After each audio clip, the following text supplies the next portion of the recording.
Babala, Bagyong Kyepo, patuloy na lumalapit sa bansa. Signal number 1 itinaas na sa malaking bahagi ng Northern Luzon. Tropical Cyclone Bulletin number 2.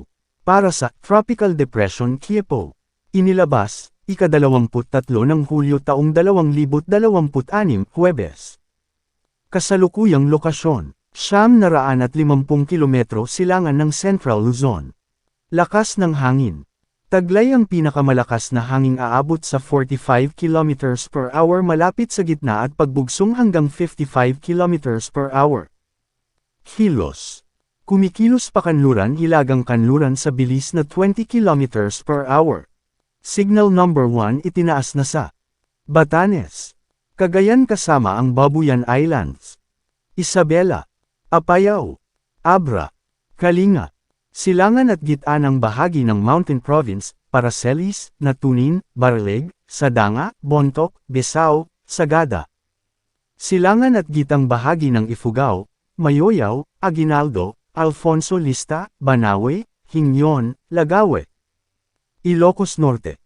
Hilagang bahagi ng Ilocos Sur, Cabugao, Sinait, San Juan, Magsingal, Santo Domingo, Bantay, San Ildefonso, San Vicente. Hilagang bahagi ng Aurora, Dilasag, Kasiguran. Malakas na pag-ulan, inaasahan sa Northern Luzon. Biyernes hapon hanggang Sabado hapon, Hulyo 24 hanggang 25. Malakas hanggang matinding ulan. Cagayan, Apayao, Abra, Ilocos Norte, Ilocos Sur. Katamtaman hanggang malakas na ulan.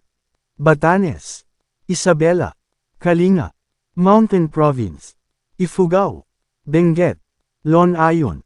Ayon sa Pag-asa, maaaring maglandfall o dumaan malapit sa Babuyan Islands ang bagyo sa Biyernes.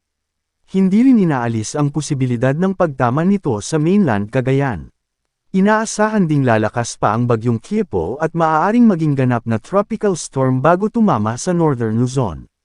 Itataas ang signal number 2. Mataas ang peligro ng pagbaha, flash flood, at pagguho ng lupa sa mga lugar na makararanas ng malalakas na pag-ulan.